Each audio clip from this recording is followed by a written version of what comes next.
Bonjour, on continue les lois de Newton, alors cette fois avec mouvement rectiligne uniforme. Alors qu'est-ce que c'est un mouvement rectiligne uniforme? Alors, comme son nom l'indique, il est rectiligne, donc sa trajectoire est une droite. Et uniforme parce que son vecteur vitesse est constant. V égale constante. Donc on choisit un axe OX, comme ceci, et un vecteur unitaire I, une position quelconque, M, d'abscisse X. Nous aurons le vecteur position OM qui sera noté comme ceci, X fois I. La vitesse V sera dx sur dt. Voilà.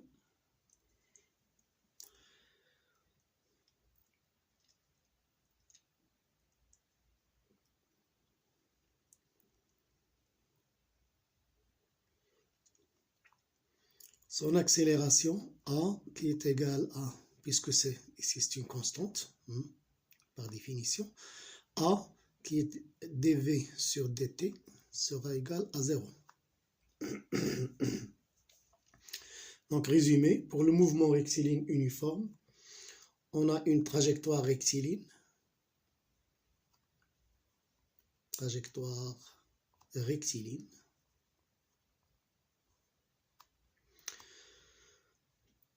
on a une accélération nulle,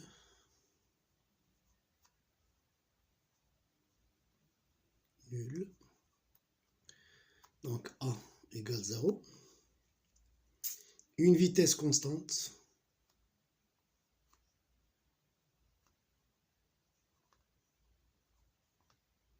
V égale une constante. Voilà. L'équation horaire de ce mouvement, l'équation horaire est de la forme X égale V fois T plus X0. Alors, X0, c'est l'abscisse du point M à l'instant T égale 0, à l'origine des temps. Voilà. Alors, un autre mouvement, alors, toujours rectiligne, suivant une trajectoire droite, mais uniformément variée.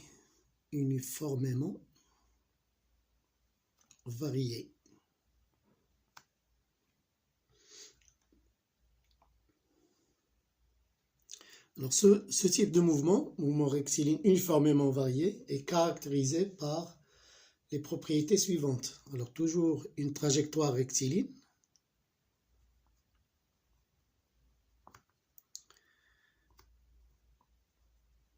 donc comme ceci, l'axe OX, suivant un axe OX, I,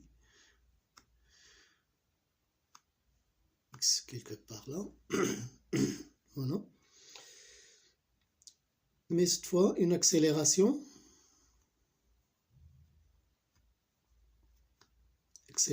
constante. A est une constante. Et l'équation horaire du mouvement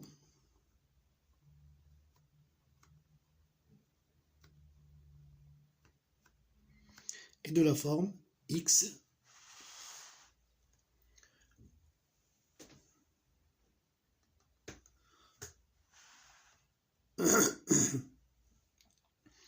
X égale 1 demi de A T au carré plus V0 T plus X0.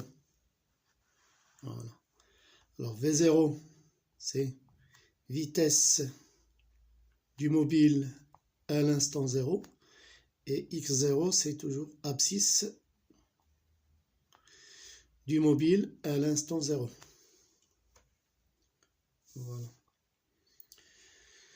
On en déduit l'expression de la vitesse.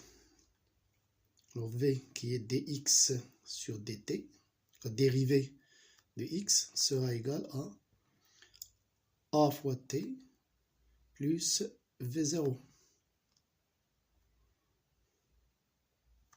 Donc voici les caractéristiques de ces mouvements. Alors, donc ici la vitesse varie avec le temps, suivant une fonction linéaire, fonction affine, pas forcément linéaire. V de t, ici t, on peut avoir par exemple comme ceci.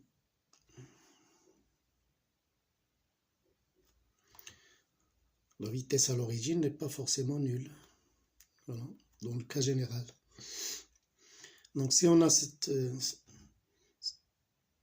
droite qui représente les variations de la vitesse en fonction du temps, on peut en déduire l'accélération, c'est la pente de cette droite. On prend 2 points, comme vous savez, et on calcule la pente de cette droite, delta de V sur delta T. Donc A ici sera égal à delta V sur delta T. On prend 2 points, V2 moins V1 divisé par T2 moins T1. Et ce sera bien sûr en mètres par seconde au carré. Voilà.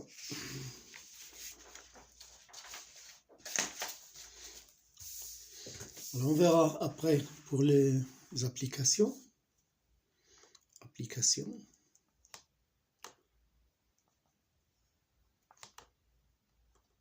Application de la deuxième loi de Newton.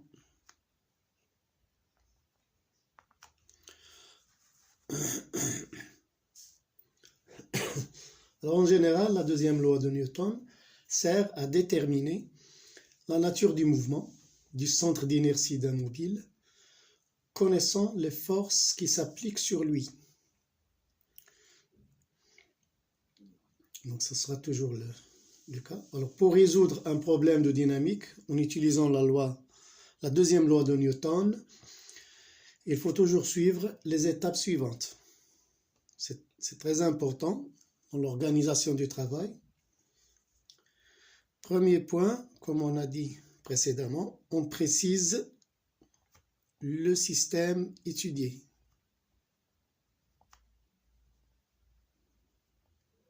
Ça, c'est un point fondamental.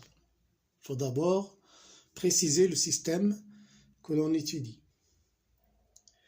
Alors, deuxième point, on fait le bilan des forces, la liste des forces extérieures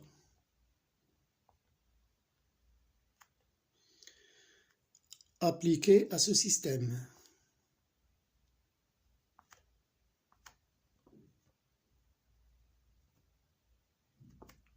Voilà. D'où l'importance de bien déterminer son système étudié. Voilà. Troisième point, on représente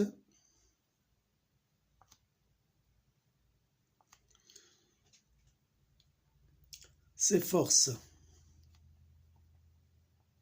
Alors, ces forces, lesquelles qui sont les forces extérieures qui sont appliquées à ce système. Alors, en général, sans échelle, sans tenir compte d'une échelle particulière. Voilà. Quatrième point, on écrit la relation vectorielle de la deuxième loi de Newton, qui est somme des forces extérieures égale M A G. D'accord? Donc en utilisant les forces qu'on a déjà énumérées ici. Le cinquième point, on projette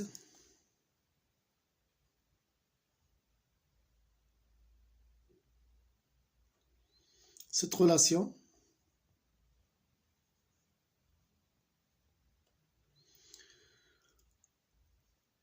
après avoir choisi un repère orthonormé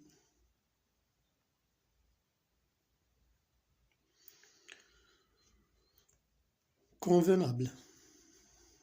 Convenable.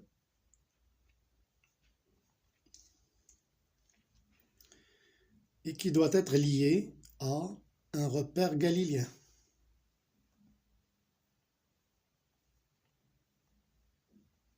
Voilà. Un repère du laboratoire sera suffisant pour appliquer cette relation. D'accord? Un repère lié à la Terre. Bien. Alors nous verrons, nous appliquerons ces points, cette méthode sur plusieurs applications. Mouvement sur un plan horizontal, avec frottement, sans frottement, mouvement sur un plan horizontal ou sur un plan incliné, sans frottement, avec frottement, etc. Donc, à la prochaine, Inch'Allah.